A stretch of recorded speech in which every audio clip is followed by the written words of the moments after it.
dirahmati Allah, mari kembali sepenuh hati kita menyampaikan puji dan syukur kepada Allah Subhanahu wa Ta'ala, di mana pada pagi hari ini hanya atas izin dan rahmat Allah jualah bersama-sama kita telah dapat membaca, melantunkan, menyimak serta mendengarkan pembacaan ayat-ayat suci Al-Quran yang bersama kita mengawalinya dari ayat ke-10 pada surah ke-16 surah An-Nahl sampai dengan ayat ke-13. Mudah-mudahan atas segala kesabaran, perjuangan, dan upaya-upaya ikhtiar menyiapkan diri dalam melaksanakan pembacaan ayat ini, semoga Allah Subhanahu wa Ta'ala membukakan pintu rahmat, barakah, dan hidayahnya untuk kita semuanya. Amin ya rabbal alamin. Nah, baiklah Bapak dan Ibu, sebelum bersama-sama kita menelusuri pesan-pesan yang terdapat di dalam ayat yang kita baca di pagi hari ini, sebagaimana biasanya, alangkah baik dan eloknya apabila kita memperhatikan sejenak beberapa hal yang telah kita dapati di dalam ayat-ayat yang telah kita baca sebelumnya, khususnya dari apa yang kita dapati pada ayat ke-5 sampai dengan ayat ke-9. Dan sebagaimana halnya penjelasan yang begitu lengkapnya telah kita dapati dari guru kita pada hari Jumat kemarin, yaitu oleh Kiai Haji Profesor Dr. Nasarudin Umar. A'udzubillahi minasyaitonirrajim. Aku berlindung kepada Allah dari segala godaan syaitan yang terkutuk. Bismillahirrahmanirrahim. Dengan menyebut nama Allah yang Maha Pengasih lagi Maha Penyayang. Sebagaimana kita dapati Bapak dan Ibu bahwa melalui ayat ke-5 sampai dengan ayat 9 yang telah kita baca kemarin, dan bahkan sebetulnya dari ayat ke-4 Allah telah menyampaikan bagaimana Allah telah menyampaikan di sini segala kekuasaan yang Allah tunjukkan kepada kita semuanya, mulai dari penciptaan manusia, mulai dari penciptaan alam semesta ini, dan kemudian bagaimana Allah telah menciptakan binatang-binatang, tumbuhan-tumbuhan, dan kemudian Allah menciptakan segala sesuatu yang ada di muka bumi ini. Dan bahkan begitu rinci dan detailnya seperti halnya bisa kita lihat, Allah menyampaikan bahwa pada ayat ke-8, dan diciptakannya kuda, kemudian bagal dan keledai untuk kamu kendarai dan sebagai perhiasan, dan Dia menciptakan apa yang tidak kamu ketahui. Betapa Allah menyebutkan secara rinci mengenai semuanya ini. Dan bahkan fungsi-fungsi daripada binatang-binatang itu pun Allah sebutkan pula bagi kita semuanya. Kan di dalam ayat-ayat ini Bapak dan Ibu, boleh jadi kita tidak menyadari bahwa sesungguhnya semua apa yang melekat di dalam kehidupan ini, termasuk tanaman-tanaman, tumbuhan-tumbuhan, harta kekayaan, dan segala sesuatu yang melekat di dalamnya, Allah ingin mengingatkan dan telah menegaskan bahwa semuanya Allah yang telah menciptakan itu. Dan begitu pun dengan diri kita sendiri, Allah yang telah menciptakan kita. Maka sebagaimana Allah telah mengingatkan kepada kita semuanya, kalau seandainya betul-betul kita menyadari bahwa kita adalah makhluk ciptaan Allah semata, kenapa kita harus begitu sombongnya di dalam kehidupan ini? Kenapa kita berani berbuat segala sesuatu yang Allah tidak suka untuk kita dapat melakukannya? Semoga Bapak dan Ibu dengan kita terus menelusuri setiap huruf kata dan ayat ini. Dan insya Allah melalui ayat-ayat yang kita baca di pagi hari ini, semoga Allah tambah keimanan dan ketakwaan kita kepada Allah Subhanahu wa Ta'ala. A'udzubillahi minasyaitonirrajim. Bismillahirrahmanirrahim. Ayat ke-10. Huwallazi anzala minas sama'i ma'an lakum minhu syarabu wa minhu syajarun fihi tusimun. Dialah yang menurunkan hujan dari langit untukmu. Daripadanya kamu minum, dan daripadanya tumbuh tanaman, yang dengan itu kamu beri makan ternakmu. Ayat ke-11. Yumbitu lakum bihi zar'a wa zaituna wa nakhila wal a'naba wa min kulli thamarat. Dengan itu ia tumbuhkan bagimu hasil bumi, zaitun, palem, anggur, dan berbagai macam buah-buahan. Inna fi dzalika laayatil liqaumi yatafakkarun. Sungguh semua itu suatu tanda bagi orang-orang yang berfikir. Ayat ke-12. Wa sakhkhara lakumul laila wan nahar wasyamsa wal qamar wan nujumu musakhkharatun bi amrih. Dialah yang menundukkan untuk kamu malam dan siang, matahari dan bulan, dan bintang-bintang yang tunduk atas perintahnya. Inna fi dzalika laayatil liqaumin yaqilun. Sungguh dalam semua itu adalah tanda-tanda bagi orang yang arif. Ayat ke-13. Wa ma dzara'a lakum fil ardi mukhtalifan alwanuh inna fi dzalika laayatan liqaumin yadhakkarun. Dan segala yang Ia ciptakan bagimu di bumi dengan aneka ragam warna dan kualitasnya, sungguh itu suatu tanda bagi orang yang berzikir, orang yang selalu ingat. Shadaqallahul azim. Maha benar dan maha agung Allah dengan segala firman-Nya. Di dalam kita menelusuri ayat-ayat ini, salah satu referensi yang kita gunakan adalah tafsir Abdullah Yusuf Ali. Pada ayat ke-11, terdapat keterangan di dalamnya. Sungguh semua itu suatu tanda bagi mereka yang berfikir.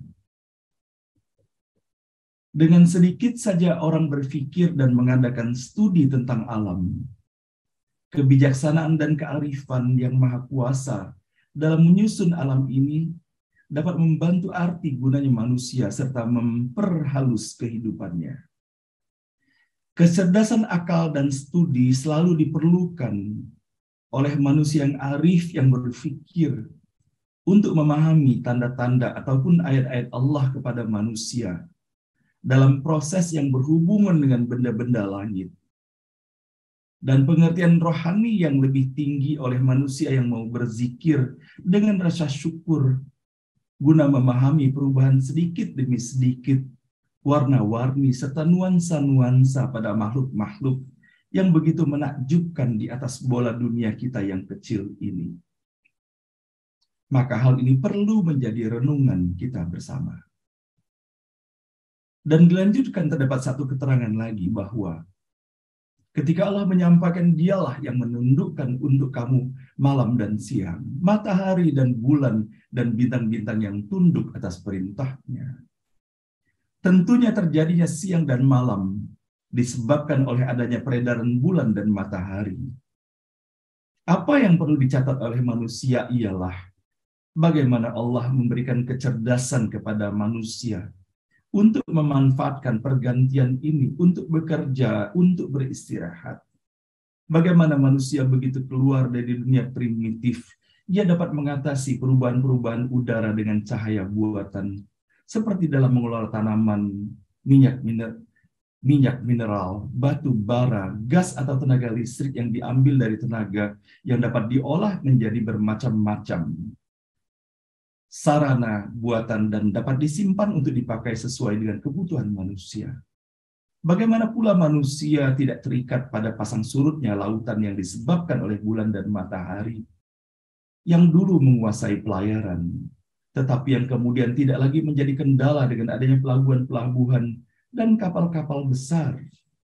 Bagaimana pelayaran dulu itu yang langsung berada di bawah pengaruh bintang kutub dan bintang-bintang lain. Tetapi sekarang jarum magnet serta peta-peta benar-benar sudah dapat mengubah posisi itu. Dan manusia dapat menghitung dan sebegitu jauh dapat mengontrol berbagai macam magnet dan sebagainya.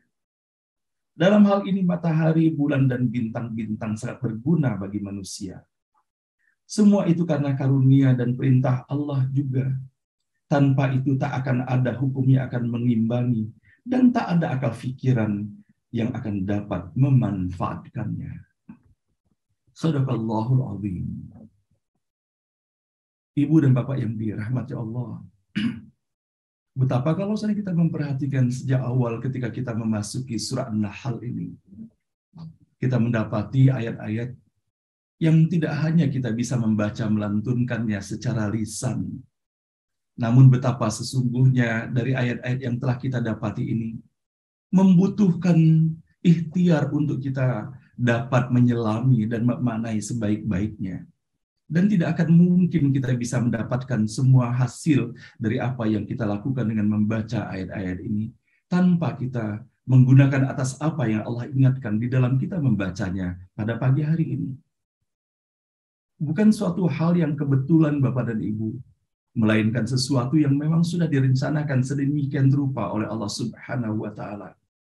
Bahwa di tengah kita membaca ayat-ayat di mana Allah menyampaikan fenomena kehidupan yang digambarkan begitu detailnya. Yang bukan hanya berbicara tentang langit dan bumi, tetapi Allah telah berbicara menukik sampai dengan kita bisa mendapati secara detail bahkan nama-nama binatang dan nama-nama tumbuh-tumbuhan pun disebutkan di dalam ayat-ayat yang kita baca ini. Kita bisa mendapati bahwa 3 kali berturut-turut dalam 3 ayat yang berturut-turut pula terdapat di akhir ayat ke-11, ayat ke-12, dan di akhir ayat ke-13. Untuk menunjukkan kepada kita semuanya bahwa atas apa yang telah Allah ciptakan bagi kita semuanya di muka bumi ini, bukanlah sesuatu yang diciptakan dengan main-main atau tanpa perencanaan sama sekali dan tanpa maksud dan tujuan di dalamnya. Melainkan Allah sebutkan di dalam ayat ke-11, inna fi dzalika laayatan liqaumi yatafakkarun. Bahwa sesungguhnya dari apa yang telah Allah kemukakan itu adalah untuk menjadi tanda-tanda bagi orang yang berpikir. Sehingga untuk dapat kita memaknai pesan-pesan yang terkandung di dalam ayat ini, tidak bisa kita hanya dengan membaca begitu saja. Tetapi kita harus mengoptimalkan dan menggunakan seluruh kreasi yang telah Allah berikan kepada kita semuanya. Nah, Bapak dan Ibu yang dirahmati Allah, begitupun pada akhir ayat ke-12, kita bisa mendapati inna fi dzalika laayatil liqaumi yaqilun. Bahwa sesungguhnya pada semuanya ini terdapat tanda-tanda bagi orang yang mau menggunakan akalnya. Dan ditutup dengan ayat ke-13, inna fi dzalika laayatal liqaumi yadhakkarun. Yaitu semua yang Allah kemukakan melalui tanda-tanda ini semuanya hanyalah merupakan tanda-tanda dan simbol-simbol. Tapi bagi siapakah tanda-tanda dan marka-marka itu? Kalau bukan bagi orang-orang yang selalu mengingat Allah Subhanahu wa Ta'ala. Nah, Ibu dan Bapak yang dirahmati Allah, hal ini mengingatkan kepada kita semuanya. Sebagaimana kita dapati bahwa di dalam riwayatnya, betapa Rasulullah Shallallahu Alaihi Wasallam tidak pernah menangis sebegitu lama dan sebegitu dalamnya di dalam tangisannya, melainkan setelah diturunkannya ayat yang terdapat dalam surah Ali Imran ayat ke-190, di mana ayat yang 190 dan diikuti oleh ayat berikutnya sampai dengan ayat 194 dan bahkan pada ayat-ayat yang lain adalah merupakan ayat yang menggugah untuk kita berpikir tentang segala sesuatu yang terdapat di dalam diri dan di dalam alam semesta ini. Sebagaimana Allah menyampaikan di dalam ayat ke-190 tersebut, inna fi khalqis samawati wal ardi wa ikhtilafil laili wan nahar la ayatil liulil albab. Bahwa sesungguhnya dalam penciptaan langit dan bumi dan bergulirnya siang dan malam itu terdapat tanda-tanda bagi orang yang mau berpikir dan mereka bijaksana untuk itu semuanya. Maka siapakah yang disebutkan dengan ulil albab itu? Alladzina yadhkuruna Allah qiyaman wa qu'udan wa 'ala junubihim. Adalah mereka yang selalu ingat dan selalu berzikir kepada Allah Subhanahu wa Ta'ala dalam keadaan mereka berdiri, duduk, ataupun dalam keadaan berbaring. Dan kalau misalnya kita memperhatikan bahwa berdiri, duduk, dan berbaring ini adalah representasi daripada posisi kehidupan kita. Bahwa sesungguhnya tidak ada celah di dalam kehidupan kita ini, melainkan selalu kita anchorkan, selalu kita kaitkan, dan selalu kita orientasikan semata hanya karena Allah Subhanahu wa Ta'ala. Dan tentunya ketika ingat kepada Allah Subhanahu wa Ta'ala bukan hanya dalam pengertian bahwa kita berzikir secara ritual dengan mengucapkan semata-mata subhanallah walhamdulillah wala ilaha illallah wallahu akbar wala haula wala quwata illa billahil aliyil azim. Tetapi benar-benar kita menjadikan segala sesuatu yang kita lakukan di dalam kehidupan ini orientasinya tiada lain hanya semata karena Allah Subhanahu wa Ta'ala. Sebagaimana halnya ketika kita melaksanakan ibadah puasa itu. Ibadah puasa kita diminta untuk memasang niat sebelum kita melaksanakan ibadahnya. Bila tidak menjadi ibadah yang sia-sia di dalam melaksanakan ibadah itu. Dan tentunya hal ini bukan hanya ditujukan untuk melaksanakan ibadah puasa, tapi ibadah apapun. Harus kita cantolkan niat itu. Bahwa semua yang kita lakukan itu hanya untuk Allah Subhanahu wa Ta'ala. Kalau misalnya kita bisa melakukan hal yang demikian, maka niscaya kita hanya akan mendapatkan yang terbaik di dalamnya. Dikarenakan kita menyadari sebagaimana kita boleh jadi merasakan di dalam kehidupan kita sehari-hari. Di dalam kita melaksanakan segala sesuatu, seringkali kita mendapati orientasi kita menjadi terpecah karenanya. Tidak semata-mata karena Allah, tetapi terdapat pula kepentingan-kepentingan lain di dalamnya. Apapun tugas dan profesi yang kita lakukan di dalam kehidupan ini, kita bisa membuktikannya dan bisa merasakannya sendiri. Sebagaimana halnya di dalam melaksanakan ibadah puasa itu. Ibadah puasa adalah ibadah yang sangat terjaga, insya Allah. Segala kemurnian yang bisa kita lakukan di dalamnya.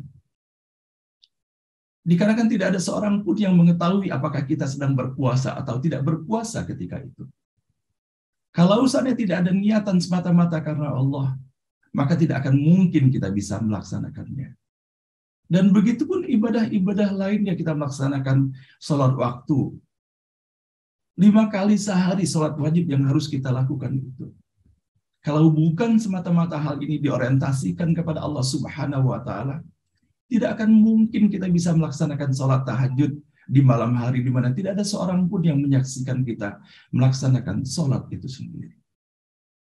Nah, Bapak dan Ibu yang dirahmati Allah, kembali lagi kita mendapati bahwa alladzina yadhkuruna Allaha qiyaman wa qu'udan wa 'ala junubihim wa yatafakkaruna fi khalqis samawati wal ardh.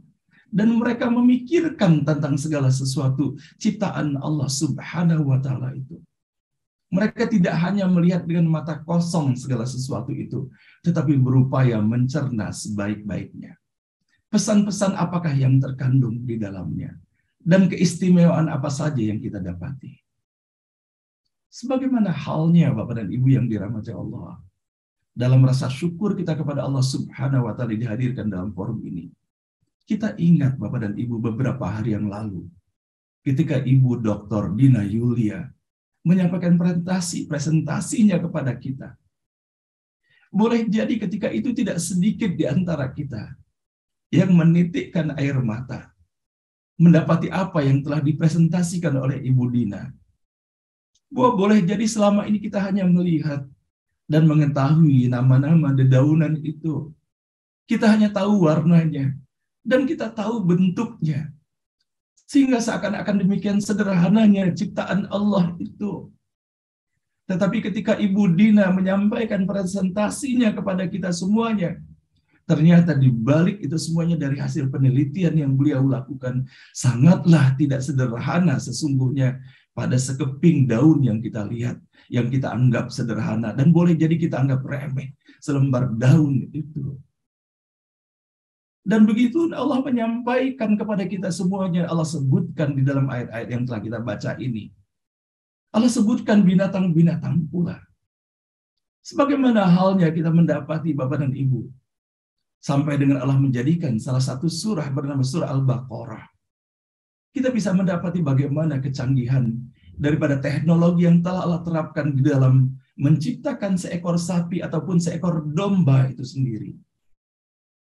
Bagaimana kita bisa mendapati cairan yang berbeda-beda dihasilkan, dikeluarkan dari tubuh domba itu.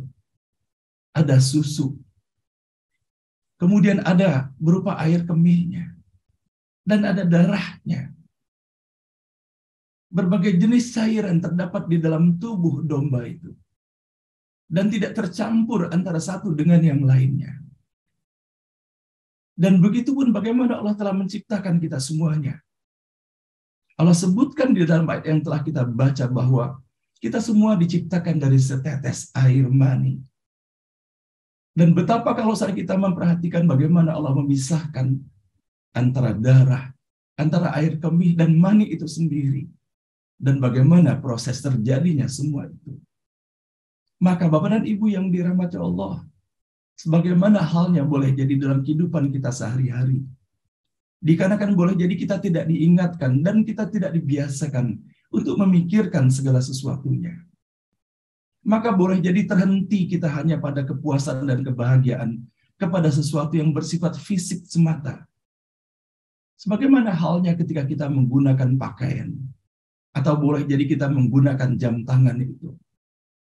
Sampai sejauh mana kita paham sesungguhnya sesuatu yang kita gunakan atau sesuatu yang kita kenakan itu. Sama seperti halnya ketika misalnya di pagi hari ini, saya menggunakan kupiah ini. Dan saya merasa bahwa dengan adanya kupiah ini, tampilan saya menjadi lebih baik. Namun pernahkah kita berpikir, siapa sesungguhnya yang telah membuat kupiah ini? Pabrik mana yang telah memproduksinya? Pernahkah kita berpikir berapa orang pegawainya pada perusahaan itu sendiri? Dan bagaimana sesungguhnya keadaan ekonomi dan keluarga mereka? Ataupun ketika kita mengagumi, atau boleh jadi sampai dengan membanggakan kepada orang di seputar kita, jam tangan kita, ataupun perhiasan-perhiasan yang melekat dalam tubuh kita. Boleh jadi kita hanya tahu bahwa ini adalah emas dan permata, dan kita mengetahui bahwa harganya mahal.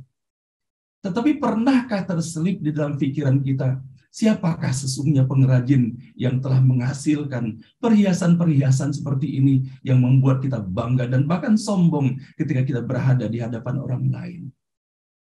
Padahal boleh jadi Bapak dan Ibu pengrajin yang telah mengerjakan sepenuh hati atas segala sesuatu yang kemudian menjadi kebanggaan kita. Boleh jadi tingkat ekonomi mereka jauh di bawah dari apa yang kita miliki.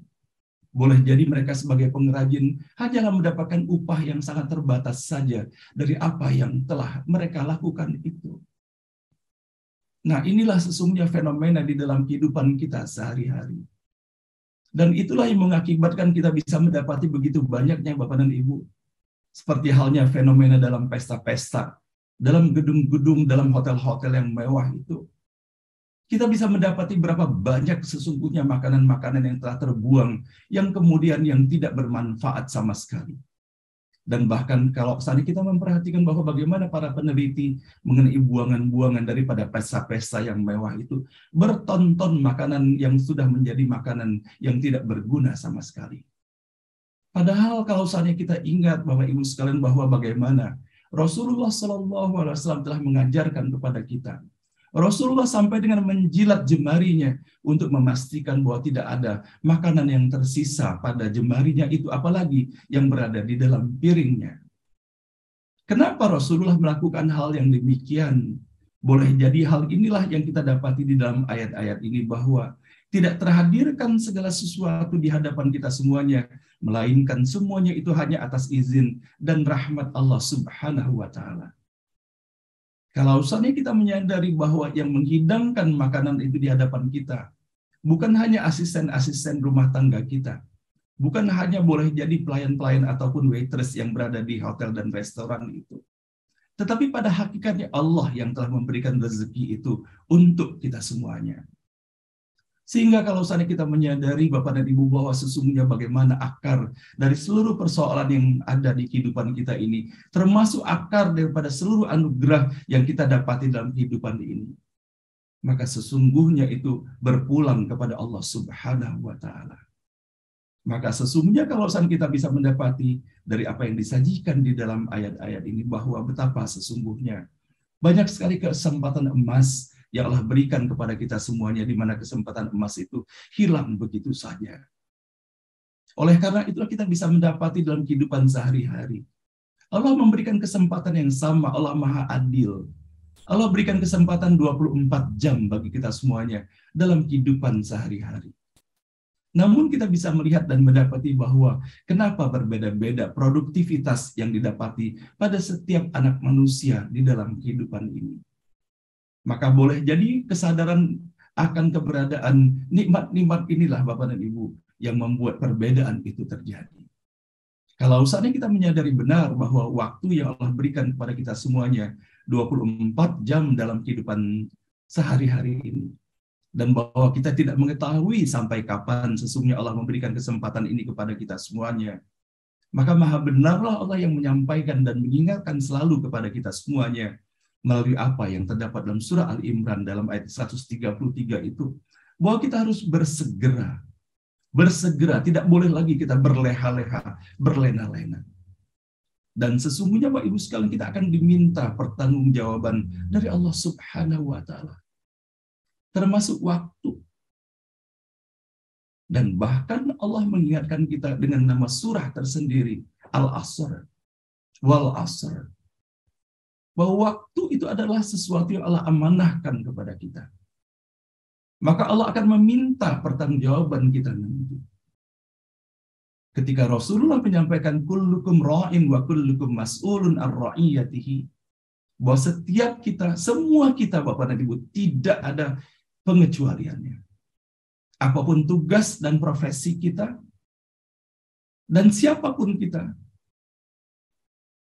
setiap kita akan diminta pertanggungjawaban dari Allah Subhanahu wa Ta'ala. Dan elemen pertanggungjawaban itu adalah termasuk juga bahwa Allah telah menghidangkan, menyediakan bagi kita 24 jam dalam kehidupan sehari-hari. Nanti Allah akan meminta pertanggungjawaban kita, telah kita gunakan untuk apa waktu selama 24 jam. Nah, Bapak dan Ibu yang dirahmati Allah, kalau seandainya kita memperhatikan selama ini, boleh jadi kita hanya melihat bahwa harta yang akan diminta pertanggungjawaban. Tidak hanya harta, tapi waktu juga akan diminta pertanggungjawaban dari Allah Subhanahu wa Ta'ala untuk kita semuanya.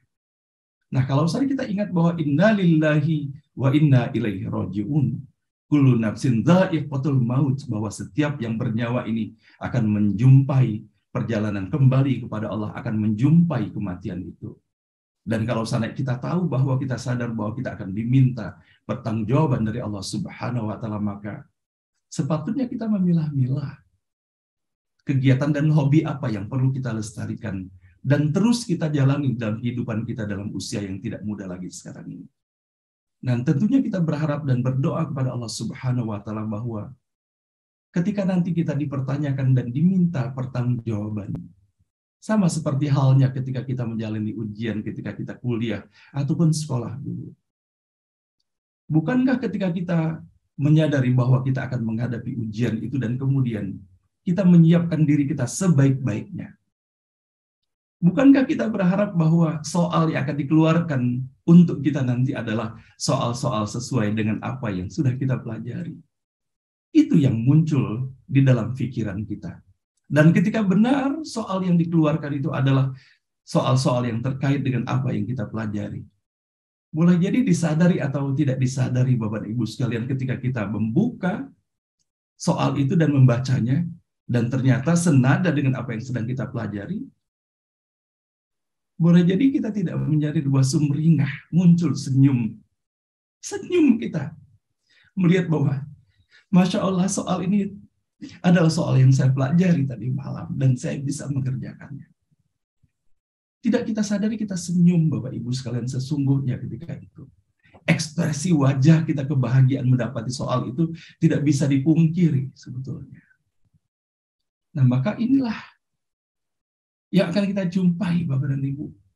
Kita akan menghadapi ujian besar ketika kita kembali kepada Allah Subhanahu wa Ta'ala. Maka semoga hal ini menghadirkan, dan terutama hal ini peringatan bagi diri saya pribadi, dan semoga hal ini menjadi peringatan pula, kesadaran bagi setiap diri dan pribadi kita semuanya, bahwa kita tidak bermain-main lagi dengan waktu yang ada sekarang ini. Kita bersegera menuju kepada Allah Subhanahu wa Ta'ala dan tidak ada jalan untuk kita kembali pulang. Karena kesempatan kita hanya hari ini, Bapak Ibu sekalian. Hari kemarin sudah berlalu. Dan hari esok kita belum tahu apakah Allah akan sambungkan perjalanan kehidupan kita hingga hari esok. Nah, Bapak dan Ibu yang dirahmati Allah, betapa sesungguhnya ayat-ayat yang kita baca pada pagi hari ini.